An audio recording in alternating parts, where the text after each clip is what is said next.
Welcome to Storytelling.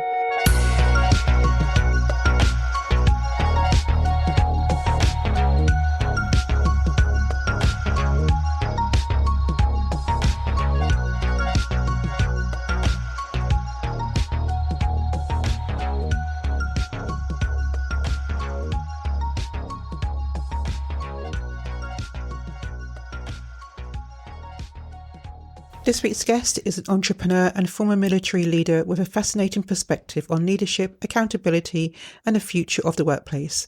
After a career in the military where discipline, clear communication, and responsibility were essential, he went on to found SPOR Group, a specialist AV integration business supporting more than 1,500 meeting rooms across the UK and Europe. His leadership approach is rooted in ownership, taking responsibility when things go wrong, and creating systems and cultures that enable people and organisations to perform at their best. He is also the host of the Future Workplace podcast and author of the forthcoming book, Work Isn't Working. In this episode, we explore his leadership journey, the lessons he took from the military into business, and his thoughts on leadership and the future of the workplace. Please welcome Chris Gore. Hello, Chris, and welcome to the podcast. Hello, Debbie. Thanks for inviting me on. Pleasure to be here. Chris, before we talk about leadership, I'd love to start with your own story. Can you tell us a little bit about the journey that's brought you to where you are today? That's some question, isn't it? And can you tell me a little bit? It's like, wow, I've got like half an hour. I could go into depth because there's loads and loads of these sliding doors moments. You know, when you have these life events and you're like, well, if I'd have taken a left turn there, you know, I'd end up in a completely different situation. And I've got loads of them. Let me give you the kind of the bullet point form. Born and raised in Liverpool. Council estate in Liverpool, pretty rough and challenging upbringing. I was the oldest of four boys. Father was an alcoholic, abusive bloke, and you know, took out a lot of his when he was drunk, basically took out a lot of his anger on me because I was the oldest of the boys, and I was the one that bore the brunt of a lot of his alcoholic tendencies. Mum was a disabled lady and obviously did her best with four boys. Until the point where really I started fighting back. So got to around 12 years of age, started fighting back. And I think my mum, that was almost the straw that broke the camel's back really for mum. In that she just said, look, this can't happen basically. So she parked him to the curb and told him not to come back. And he left when I was about 12 years old, which was obviously a blessing because it meant, no more fish sandwiches or anything like that. But by the same token, it was also a bit of a curse because I was the oldest boy of four. And, as a 12-year-old lad, I was kind of took it upon myself really to be the father of the house, be the man of the house. And it's only looking back now that I recognize that no 12-year-old boy should be the man of the house. 12-year-old boys should be 12-year-old boys. So obviously I'm going through all of these kind of teenage changes, both physically and mentally, and there's nobody there to guide me. There's no father figure to say, Chris, that's a really bad idea. There's no father figure to kind of talk me through some of the physical changes that teenage boys go through. And I made some really bad choices. So I got to around 16 years of age and kind of recognized at that point that I was on a path that wasn't a very good path. I was very lucky that I caught myself before I got into trouble. I didn't get into any trouble with the police. I never got arrested and I never did anything illegal. Thankfully, I stayed away from drugs and all that kind of stuff. I stayed away from it all. But I could most certainly see that the path wasn't fantastic. I was fighting a lot and, that was kind of what I was doing. And I stopped myself. I got to 16 years old and I thought, oh crap, this is not a good journey that I'm on here. I need to do something about this. And I dropped out of school at that point. I didn't have any GCSEs, didn't have any job prospects. And I basically just thought to myself, if I don't get away from here now, this is not going to end well for me. And so I did the only thing I thought I could do, which was join the army. So I literally rocked up to the career centre, basically just said, I need to join the army. They asked me what GCSEs and qualifications I had, and I had none. And so they put me through some internal tests, some attestation tests. And it transpired that actually I did have a bit of a brain. I just hadn't focused it. And they then sent me to be a mechanic, essentially, in the military. So they put me through trade training. And where I lacked a father figure when I was 12 years old, 12 to 16, the military, that's what gave me my father figure. So 16 years old, being disciplined when I was doing things wrong, which had never happened, being told when my shoes weren't shiny enough, which had never happened. And I really found some role models, and that was really the making of me. It's funny, Debbie, I always say the two best things I ever did in life, these sliding doors moments, the two best things I ever did were to join the military and to leave the military, in that order. Mm-hmm. And so, but it was really the military that kind of gave me that father figure. Joined the army, spent 4 years in the army. Like I say, joined as a mechanic. Truthfully, I absolutely hated being a mechanic. I was terrible at it. That's just a trade I went and did. But I was a fit lad, fit boy, and then I transferred to become a physical training instructor, and I was a PT. That's when I then started going through the leadership training program. So the military leadership training that they put you on, you have to do certain leadership qualifications to get promoted, basically. And that's where my leadership journey started. But more importantly, that's when my kind of entrepreneurial mindset started. So I went on tour once. We were on tour for 6 months, and I read a book when I'm a big reader. I love reading, and I read a book when I was on tour. And the book, which you will know, it was called Rich Dad Poor Dad. Mm-hmm. Mm-hmm. I was on tour. I was reading this book, and I was like, I know what I want to do in my life. And then I devoured every single book you can think of at that point. I then recognized that I want to start a business. I want to own a business. I want to be successful. The military then put me through my MBA. So they really, really looked after me. They put me through my MBA. And upon completion of my MBA, I left the military. I moved to London, and I completely winged it. And I started SPOR Group, which is my company. And SPOR Group has now been going for 7 years. We're going into our 8th year. We've got 35 staff now. We've got 2 offices. We've got projects that we are delivering right the way across the world, and Singapore, Sydney, Hong Kong, right the way across the UK. And we've just finalized our first acquisition of another business. So I told you the answer wasn't going to be short, but in a very, very short sentence, tell me about my leadership journey. Well, in a few words, the leadership journey is the two best things they ever did were to join the military and to leave the military. So looking back, what did your time in the army teach you that still influences how you lead today? Every single thing that I do, whether it's the most mundane thing in the world, every single thing that I do, I create a process out of it. Well, I'm doing it right now. We are recreating a marketing campaign of some sort. Our creative process around that marketing campaign, I'll get to grips with it myself. And then what I'll then do is hire people to manage the process. So that's a military thing. In the military, they've got this thing in the military called JSP 101, I think it's called. I've been out 10 years now. Some of these publications I forget, but I think it's called JSP 101, Joint Service Publications 101. In our trade, that was our publication. Every single thing that you do in the military, whether it's bullying your boots, whether it's ironing your kit, whether it's shaving, there is a process publication written on how to shave. And that's the number one single biggest thing that I learned in the military. It's like, no matter how mundane the thing is, if you create a process out of that thing, then you can scale it. But if your staff are coming back to you going, we've just done this a really, really amazing thing, and I say to them, how'd you do it? And they go, well, I winged it. Then I'd say, right, well, do me a favor, reverse engineer you winging it, create a process out of it, and let's continue doing that, please. So I'd say that's probably the number one thing that I took from the military. It's create a process out of everything. And theirs is for good reason, right? Theirs is, if you don't follow the process, people die. But our world, thankfully, that doesn't happen. But our world is, well, actually, if we can create a process out of something, then we can scale it. And so that's the number one thing I took from it. So when you made the move into entrepreneurship, what was the biggest adjustment that you had to make? It's still an adjustment I struggle with today. Do you know what's funny, right? I've learned over the years that I'm actually not a very good manager. Genuinely, I don't think I'm a great manager. I think I'm a good leader. I think I'm a good visionary. I think I understand processes and how to create processes. And, I understand commercial decisions. I understand cash flow. I understand all of that stuff. But when it comes to actually physically managing people, I don't think I'm very good at it. And the reason I say that, which answers your question about the biggest adjustment, the reason I say that is because in the military, you tell someone to do something, they just do it.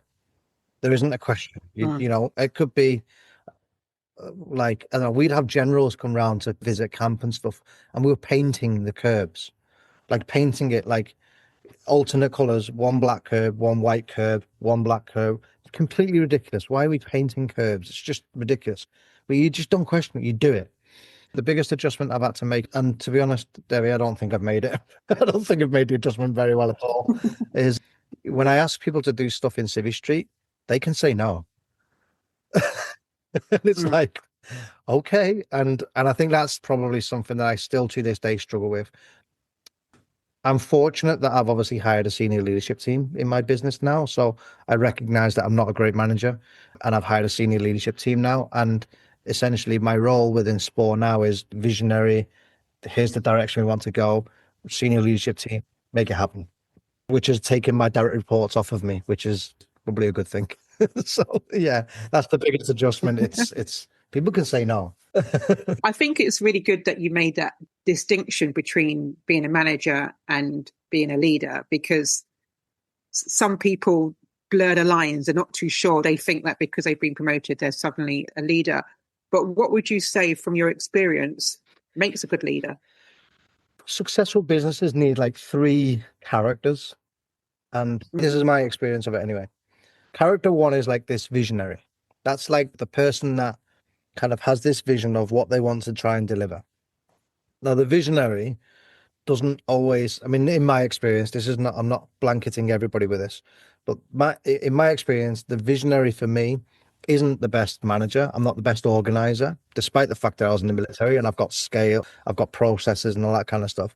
I can gloss over details at times, right? So Mm. you have these three characters. You have the visionary, you have the organizer, and then you have the product person.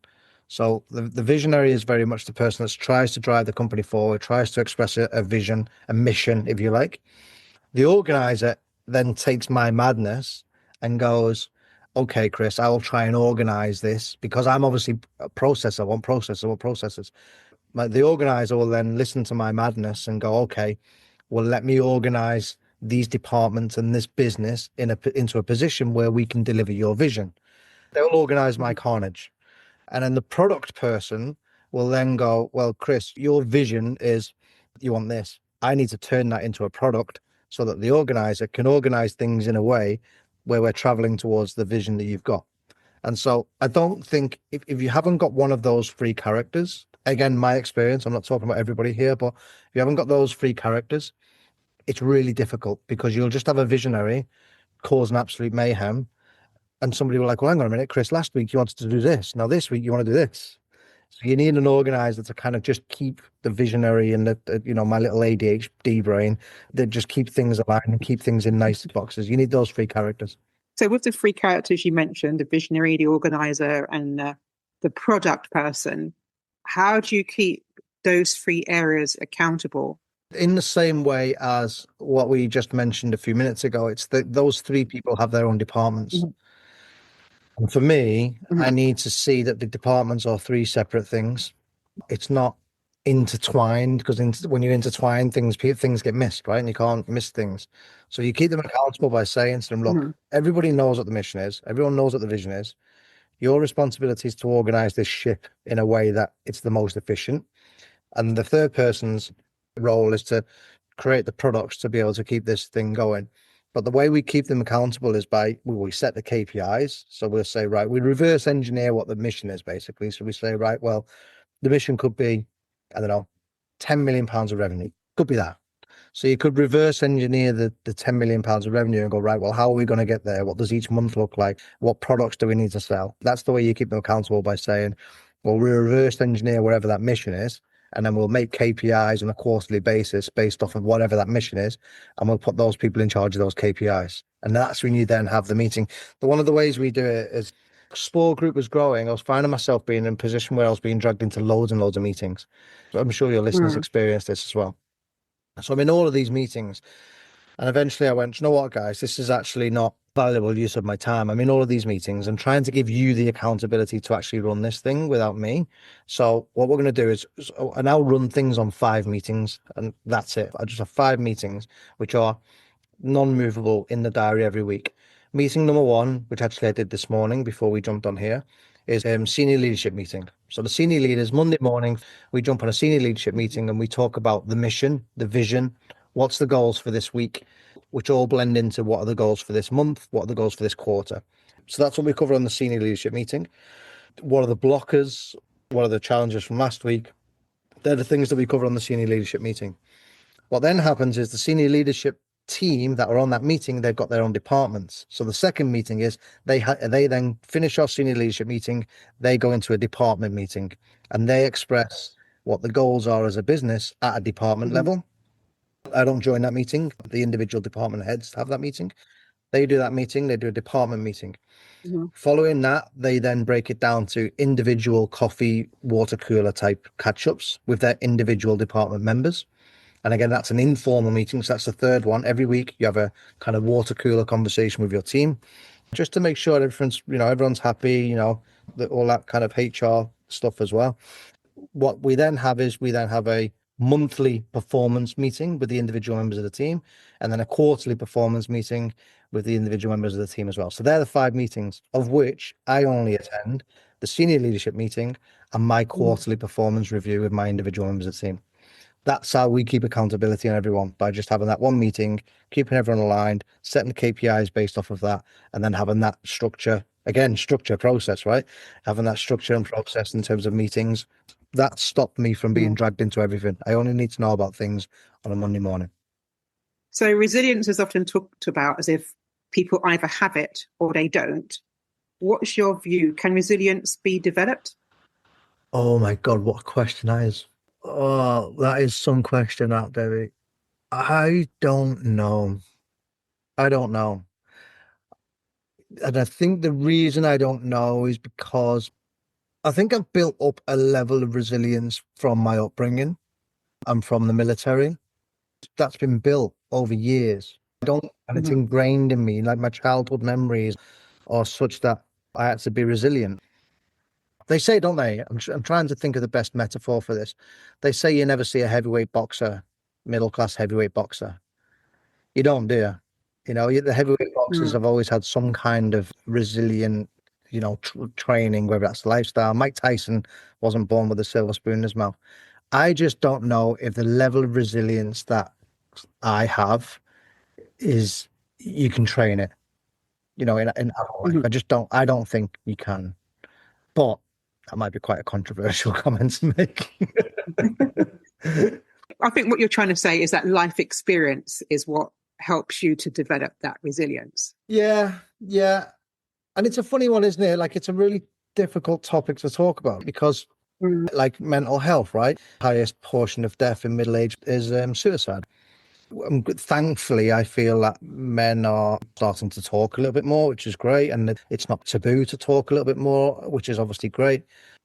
But I don't know whether you've been born in a TikTok era or an Instagram era when you're seeing all of these Lamborghinis and Dubai and the jet setters and all this kind of stuff. And they think that that's what life is, and then they get hit with their first hurdle and they've just not built up that level of resilience where they've seen disappointment over and over and over again. And they just get up, brush themselves off and crack on. Not everybody, but, I think it's a really difficult subject and it's complex. For me personally, I think my resilience level has been built up from years and years of being disappointed. So here's another thing, right? This is it, maybe quite summarizes it. I hate being told I can't do something. But by the same token, I love it because I'm like, okay, watch. During the army, I was 8 stone. I was skinny. I was really put me on extra calories when I first joined the army because I was too scared. I couldn't carry the bags, right? And when I told my mates from back in Liverpool, I'm going to join the army, one particular guy, I remember it to this very day, one particular guy went, "You join the army?" I went, "Yeah." And he went, "We won't last 5 minutes." He said, "I'll see you in a week." And every single time it got hard for me, I had the vision of this bloke saying to me, "I'll see you in a week." And I was like, screw you, mate. Watch me. And I did 13 years in the end. But I kind of like being told you can't do something because I'm like, watch me. But I don't know if that's resilience. I don't know if that's my past, my training. I don't know what that is, but it's just like, don't tell me no, because I'll do it. Even my wife. I think, as you explained, it's more your life experience which has helped you to develop a level of resilience. How do you handle, for example, if there's a setback at work or in your business? We have them regularly. Mm.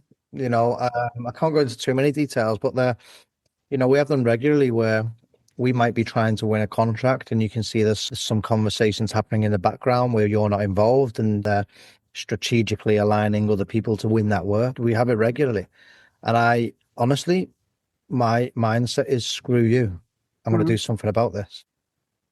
Yeah, and maybe that's my upbringing. I don't know. I don't know whether that's resilience. I don't know if that's my upbringing, but I'm just that guy that's like, screw you. I'm going to do it. Whether it's this way or that way, I'll figure out a way to do it. And and that's just the way I am. Do you think AI is making leadership easier? The thing with AI, right, is there's a right way and a wrong way to use AI. The wrong way is what you see on LinkedIn at the moment. The AI slop where people just type stuff in and they put a prompt in for an image and it's just rubbish. You can see it a mile away. So the wrong way is people outsource their thoughts to AI. So they ask AI what their thoughts are on particular subjects. And then what they do is, they then utilize that without actually sense checking it whatsoever. The right way to use AI is by the leaders, your leadership teams, keeping their own thoughts and using AI to formulate the plan on those thoughts.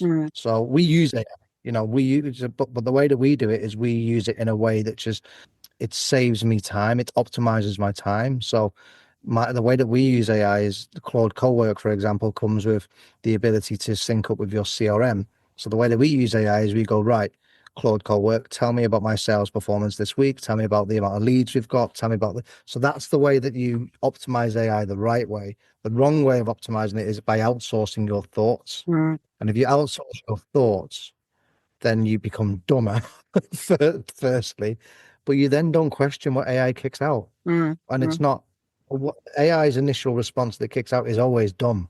You need to just make sure that you keep your own thoughts, but use AI to optimize output as opposed to outsourcing what you're thinking. Some people try to make AI think for them, but you can't. You still need that human thought to actually go through some of those suggestions that it comes up with.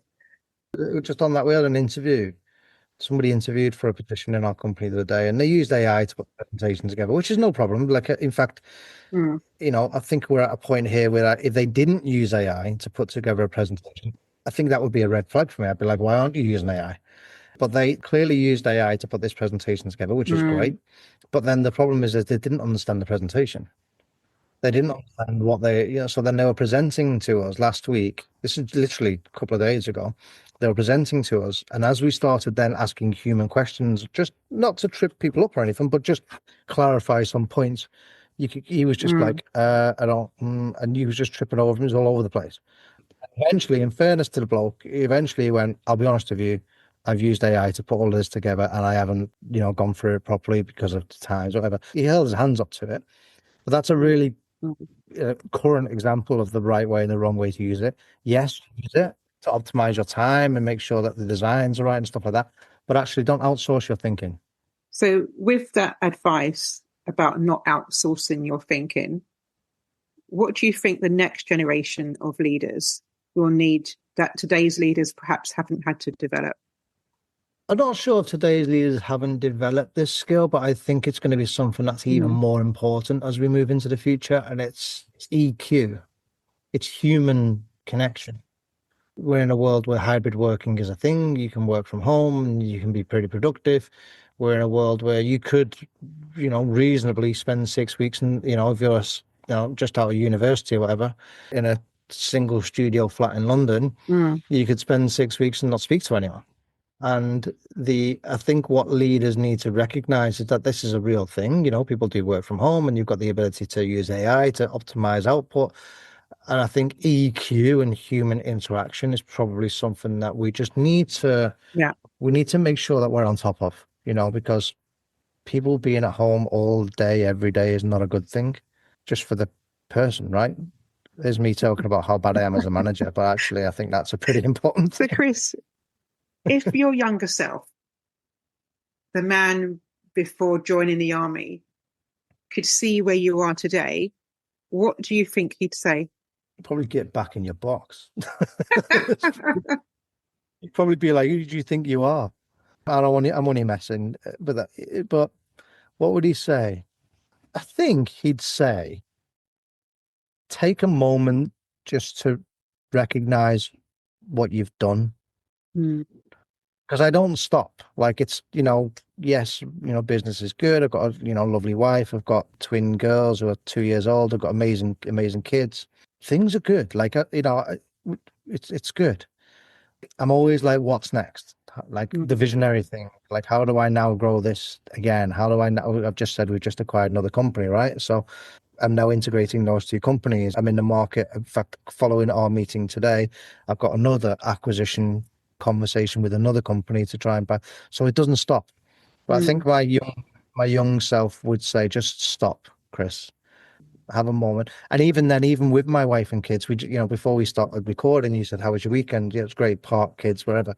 Sometimes I'm with the kids in the park, but I'm not with them. mm. Do you know what I mean? I'm thinking about the Monday meeting, or I'm thinking about the next thing. So I think my younger self would probably say, Chris, you know, you didn't have a dad growing up. You didn't have a father figure growing up. Just remember that. You've got 2-year-old kids now. Just stop and just reflect. I think that's probably my advice. It's like a counseling session, isn't it? Chris, I hope you take that advice and I hope you do take stock and reflect and just see what an amazing job you have done. And I want to thank you so much for sharing your experience, sharing your story, and thank you so much for being a guest on this podcast. I enjoyed it, Debbie. Thanks for inviting me on. If you would like further details about Chris, then please follow links in the show notes.